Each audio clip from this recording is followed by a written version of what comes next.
the Arabs have conquered a big piece of Palestine. They don't have Jerusalem, and they've conquered Damascus, and they have Homs. They have a big piece of Syria. And while the siege was taking place in Damascus, uh, Abu Ubaidah receives a letter from the second Khalifa Omar ibn al-Khattab, and the letter says, "I'm relieving Khalid ibn al-Walid from command. You're in command." So, normally you would write the letter to the commander, not to the second in command. So this is kind of a rough way to fire Khalid. But he's been demoted. So he's not fired, he's demoted. So Abu Ubaidah goes, we're in the middle of a siege. I'm not going to tell the commander he's just been demoted. He waits until the siege is over, and then he tells Khalid. So now Abu Ubaidah is in charge. Word arrives that Heraclius is sending 4 massive armies to put down this Arab conquest.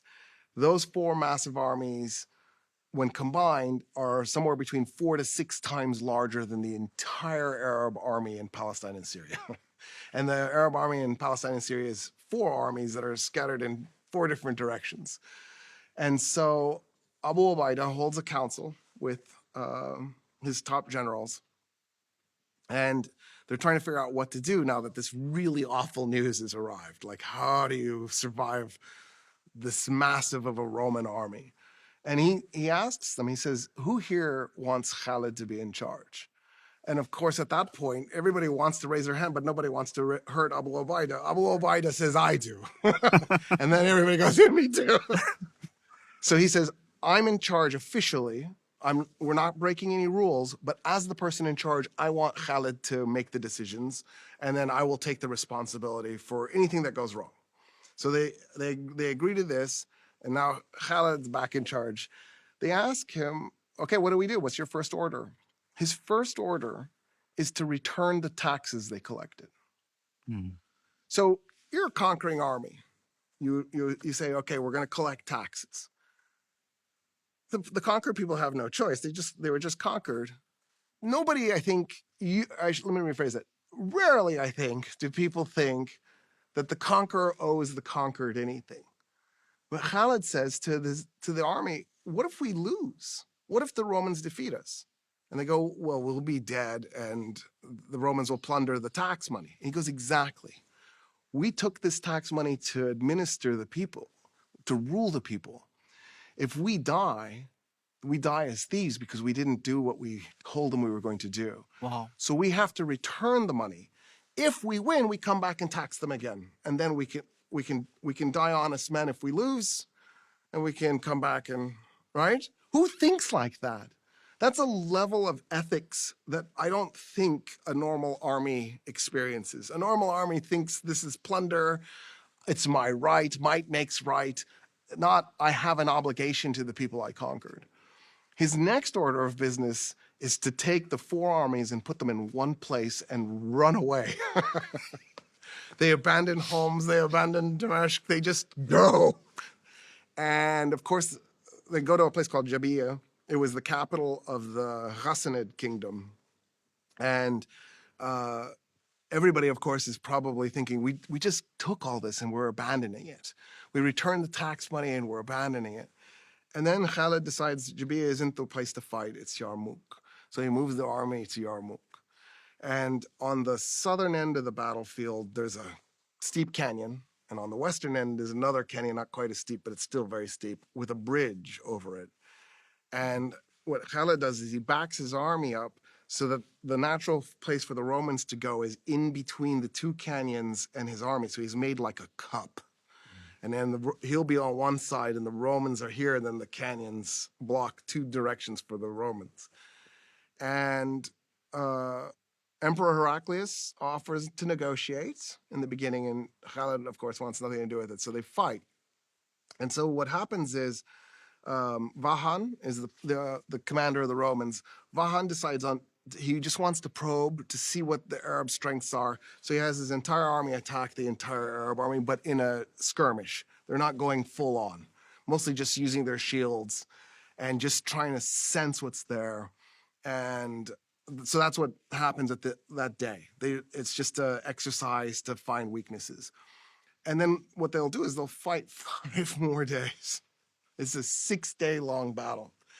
And Vahan tries the second day. He takes 2 armies, because he has 4 divisions. So Khalid has 4 divisions.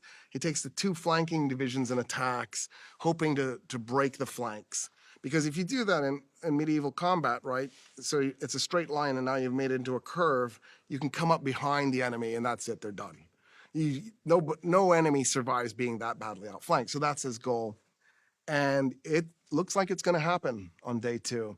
The Arab army is outnumbered. It's exhausted. They're fighting for hours. And the flanks break. And the men turn and they run. And the Romans chase them. And what happens is the women, so armies at that time always traveled with women. We have this idea that there's, maybe women shouldn't be in the military. Women are always in the military. The women mostly were the support. So they were like the logistics people. They would help with wounds and weapon repair and make sure that there was food and supplies for the camp.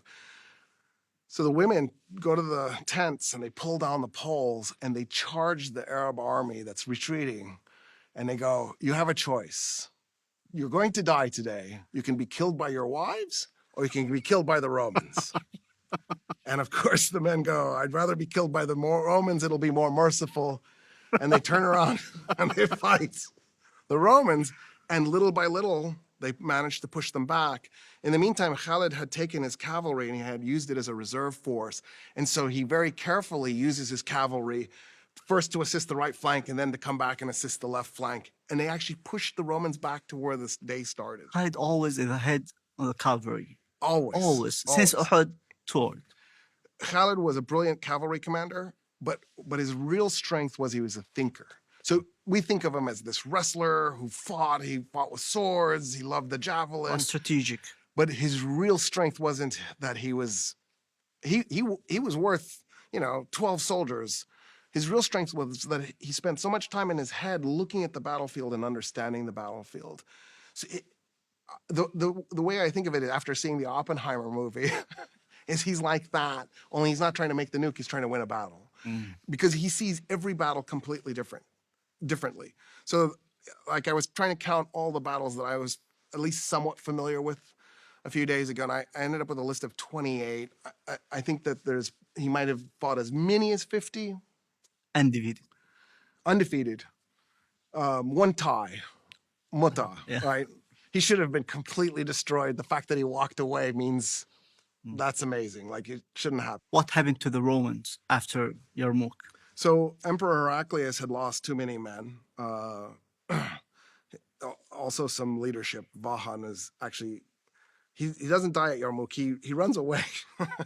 And Khalid chases him down. And when he gets to Vahan, he said, look, it's just one-on-one, you and me. We don't have, because there are other soldiers with him. We can fight to the death, everybody, or just you and me. And Khalid tells him, look, you're a soldier and you're a great soldier. You deserve to die a soldier's death. If you go back to Constantinople, you'll be tortured to death and publicly humiliated. I want to give you that soldier's death. And so they fight to the death and Vahan is killed. So Heraclius is missing some leaders. He's missing an army. The Roman army was somewhere around 160,000. That's the modern estimate.